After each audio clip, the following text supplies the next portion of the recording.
Watch your step, guys. Yeah. Thank you.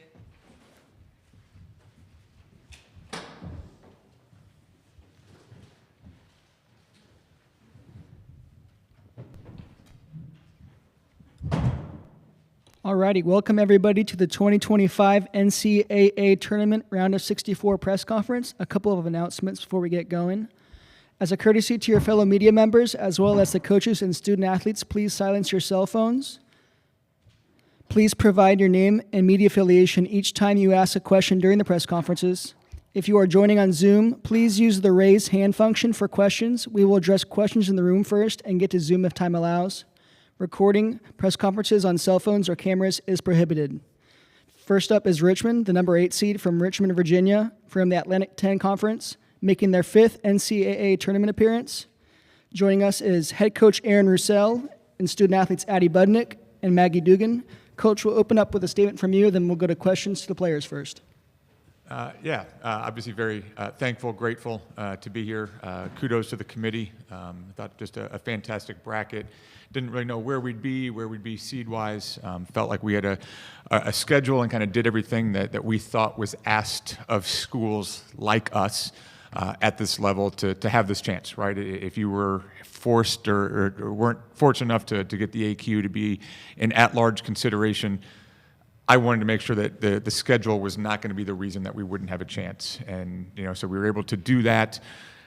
Big thanks to our administration, president, and all the way down, athletic director, and everybody else for allowing us to do that. And then our players, seizing that opportunity. I think it's just been a really special group. Obviously, when you look back at a season, it can always feel long, but in some ways it feels like, oh my gosh, are we really at the end? I don't think this is a group that's ready to be done. I don't think this is a group that is counting the days. So I think we're all very fortunate. I'm very grateful to have this opportunity to be sent to sunny LA. I'd say the weather cooperated, but I think the weather always cooperates out here.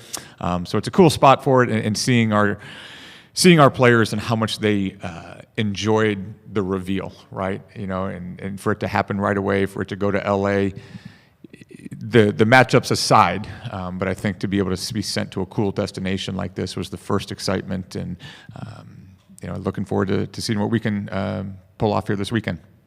Please raise your hand if you have a question for the players. Hi, Sabrina Merchant, The Athletic. For either Addie or Maggie, just having gone through this last year playing Duke, what did you learn about just the stage of the NCAA tournament that you can take into this season? Just being here and being selected, we're just super thankful for the opportunity, but also having that experience and knowing that it's going to be a physical game, it's going to be an intense atmosphere. It was just a really cool opportunity last year, and never being there before, it's kind of like you didn't know what to expect, but now we have those expectations and know what it's going to feel like. So we're really excited for the opportunity tomorrow. Yeah, I would say the same as Eddie. Greg Beecham with the AP. When you've won 17 games in a row, you haven't lost since New Year's Day, you're really got a lot of momentum going, then you lose a heartbreaker like the way you guys did. How does that affect you? Does it shake you up at all, or does the fact that you've done so well for 2 months allow you to shake it off quicker because you know what you are and what you've been able to accomplish? I think the loss definitely hit a little harder just because of what it was. Obviously being in the A10 tournament and, chasing a championship kind of hit a little harder, but I think, having that 17-game win streak, in the back of our minds kind of gives us that confidence that, we've played really good teams and we've beaten really good teams, so we can do the same while we're here. Aaron mentioned it, but you guys played a schedule that got you in here. You had those 3 games that are really tough right before the holidays, Texas, Tennessee, Alabama, and the tournament in West Palm. What did playing those games teach you guys and do to make you a better team, even though they came up short?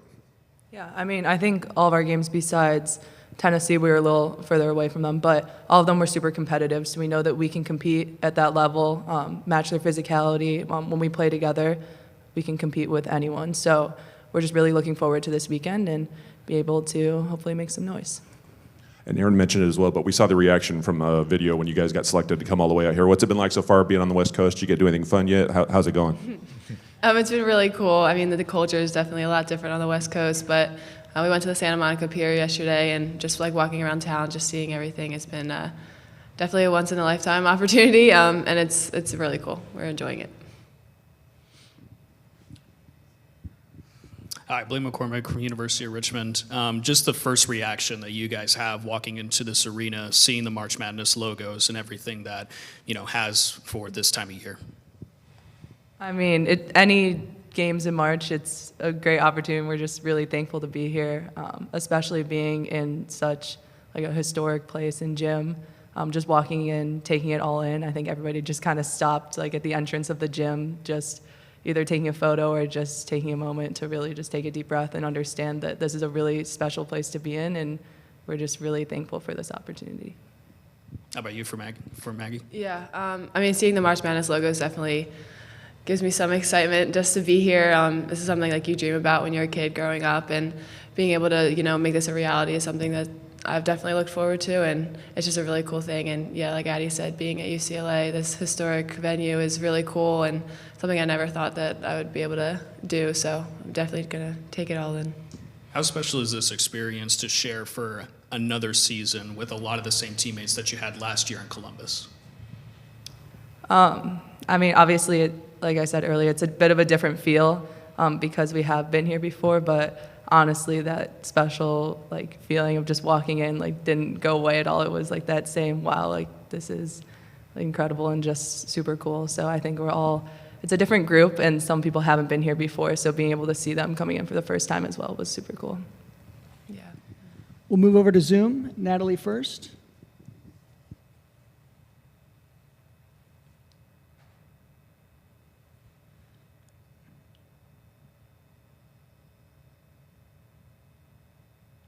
You there, Natalie?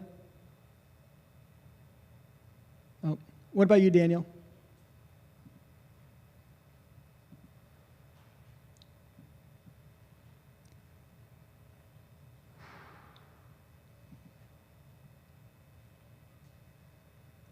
Can you all hear me now? There we go. Got it. You're good. Okay. This is Daniel Frank from A10 Talk. For either of the players, this is the first at-large bid for Richmond, but you guys are looking for your first ever NCAA tournament win. What would it mean to be part of the team that gets that first NCAA tournament win? I mean, it would be an incredible feeling. I feel like we've done a lot of firsts this year, but I think this would obviously top everything. Just being with this kind of group that we've worked so hard and we've been through so much that, we want to play for each other, we want to play for the coaches, we want to play for the university. So I think that would all be a very, very cool thing to do. We'll give Natalie one more try here.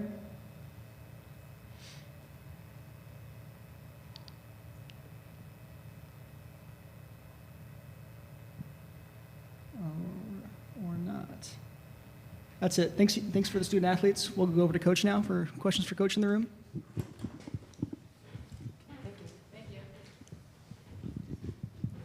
Hi, Sabrina Merchant, The Athletic. Welcome to LA. So, top 20 offense in your team, another top 20 offense in Georgia Tech.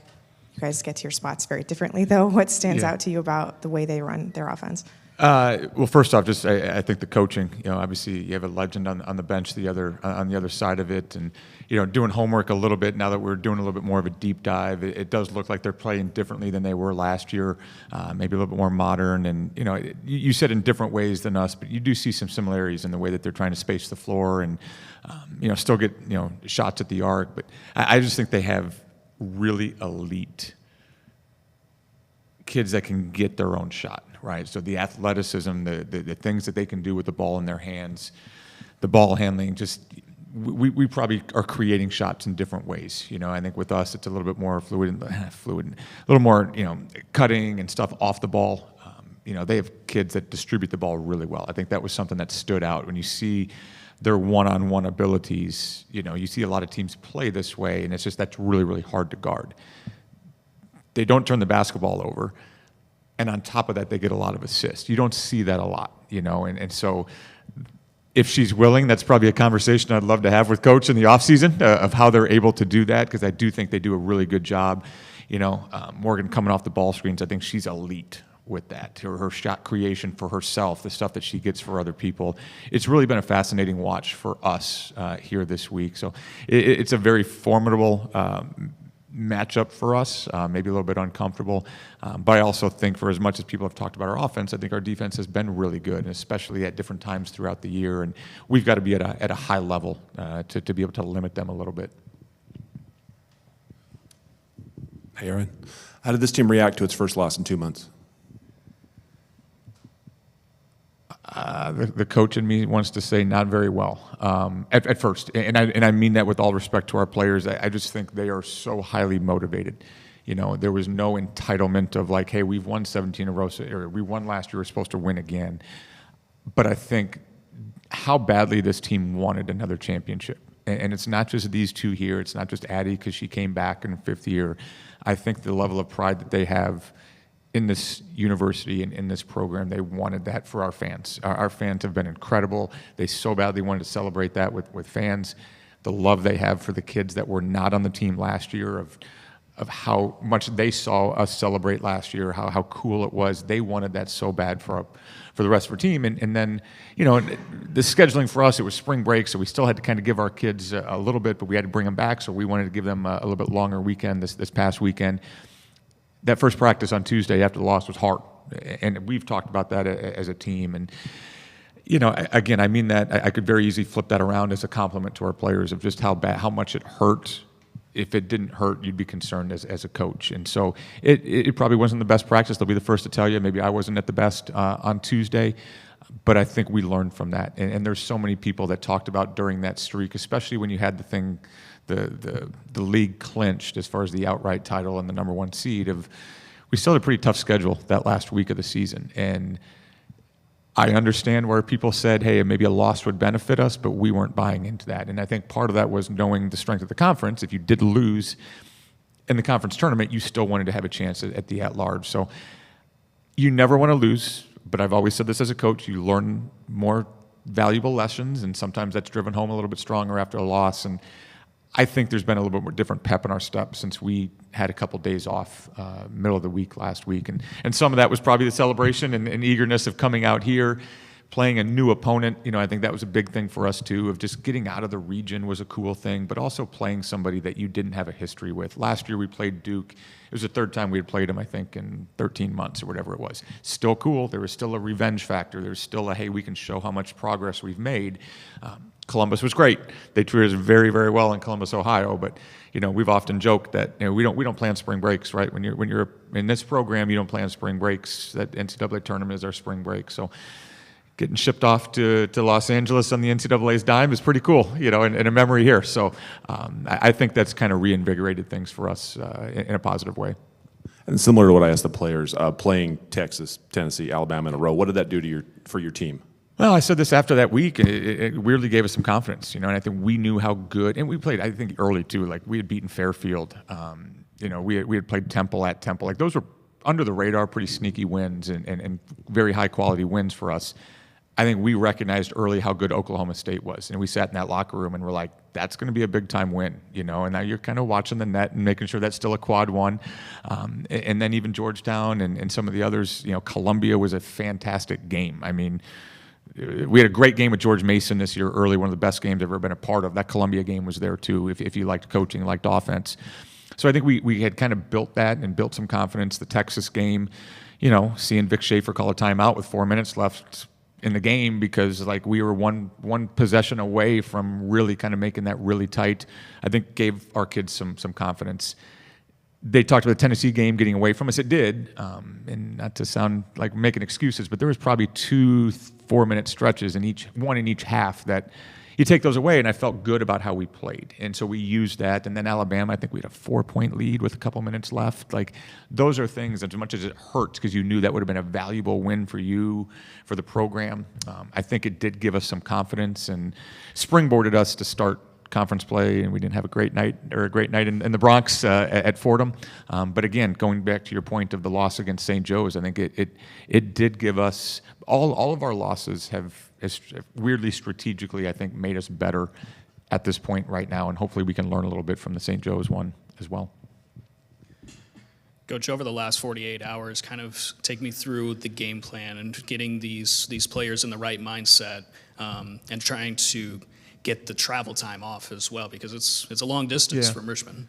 Well, again, I mean, you obviously find out where you're going on Sunday night. It takes a lot. There's a lot there's a lot that goes into the logistics of this. You know, sometimes you can say this is a operations nightmare. In some ways, it's just like operations, like everybody's hair is on fire. So it's weirdly weirdly fun. I don't think we really knew our travel plans until maybe late Monday night of what time we were flying, maybe even Tuesday, what time we were flying out. But I think gone through this before. I think we had contingency plans for, all right, if we're in the play-in game, we're playing Wednesday, this is what the week's going to look like. If we're playing Thursday, this is what it's going to look like.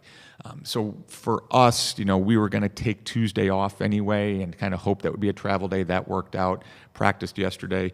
You know, we kind of told our players Sunday, you can celebrate this, enjoy this. You know, for us as a staff, it was full planning mode, you know, and so we met, everybody kind of watched their film. We met Monday. On Georgia Tech, you know, 6-hour flight allows for a lot of studying and a lot of studying for the kids, right? There's a full study mode on that flight, and then for the staff, you know, a lot of film, and it's really just been a lot of that. You know, the kids mentioned Santa Monica Pier. I stayed back on that one, but I was able to take my kid to the Lakers game last night. I mean, that was really, really cool for me and for my family. You didn't realize that was a bucket list item, but, you know, this opportunity allowed that. And, you know, today, obviously, getting on the floor will be great, but there's still a lot that goes into us prep-wise. And, you know, I don't think there's anybody that you want to play at this point, but I think the more you're watching Georgia Tech, the more you're like, wow, there's a lot of firepower there. And there's some great action, some great coaching going on. So chess match is sometimes a cliche, but I think there's a lot of prep that goes into it as a staff, and looking forward to continue to do that with our staff and kind of see where that falls tomorrow. Similar to what I asked Addie and Maggie, what does it mean to you to have those core players from last year and having Addie return for a 5th year as well, joining this wild ride? Well, I think sometimes when you've been there before, that following year, there's a different vibe when you get to a tournament. So I think for the returners, there's nothing that tomorrow is going to be too big for them. But I said that with last year's team too, even before the tournament. Like we had just built to that, and being with successful teams before, I knew going into that A-10 tournament that we were at our top, even against Duke, that there was nothing that was too big for us. Hadn't been there before, but I knew that there was nothing too big for us. I have that feeling again, but I think so much of that was like, of course we have that feeling because we have these returners that are back, you know, led by these two. But, you know, Allie Sweeney, again, I don't know if she even got in the game against Duke last year. I have zero concern with Allie Sweeney for tomorrow. That kid's a gamer, and that's what 32 games will do for you. That's what playing Texas and Alabama and Tennessee will do for you. If you've navigated that as a first-time starting point guard, you're going to be just fine. You know, our key kids coming off the bench have been really, really good players elsewhere and for us. You know, they're starting caliber players. You know, they haven't been here before, but they're in 5th and 6th years. So I think we get some benefit from that. It's a little bit of an older team, and we're going to enjoy this. We have enjoyed this. Walking into Pauley Pavilion was a cool thing. I wasn't sure if that was going to resonate with our young kids. It really did. But I think we've talked about it all week. You know, keep the main thing the main thing. We have some Philly Eagles fans on our team, so ad nauseum a little bit. That's been heard a little bit too much for me as a Vikings fan. But I think our focus has been strong all season. I have no reason to think it won't be the same. We're going to move back over to Zoom. A reminder to unmute your microphone. We'll go to Daniel first. How you doing, Coach? Daniel Frank from A10 Talk. The number 8 seed for you guys is the highest seed from an Atlantic 10 school in the NCAA tournament since GW in 2016. Do you feel like this is a sign of the Atlantic 10 getting more national level respect, or do you feel like it's more of a reflection of how Richmond has built this program over the last several years, or both? Yeah, I mean, I think the easy answer there is both. And I think obviously as a league, we've known, you know, I think even going back 4 or 5 years ago, we had a lot of new coaches in the league, and we talked about sense of pride of wanting to build the league this way. I think we've been very strategic as a group of taking a look at, even before the net and RPI of how can we make advancements. I think our conference administration has been great with that. I've nerded out a lot over the years and really kind of done the deep dive of how do you get into that net? How do you do this? It's not something you can game, but I think we've tried to figure out schedule and some different things of style of play of how to help ourselves. And I think the rest of the league has taken notice. But, I think the sense of pride that I think hopefully the league feels, but definitely our group felt on Sunday night to see the 8 seed, to be able to wear white was really cool. And I think that's something that will mean something down the road. That's not meaning anything tomorrow. If anything, that's igniting Georgia Tech and saying, hey, we're supposed to wear white, right? So I think it was a really cool thing that we talked about on Friday. Had nothing to do with anybody else's seed, but just, hey, how cool is it?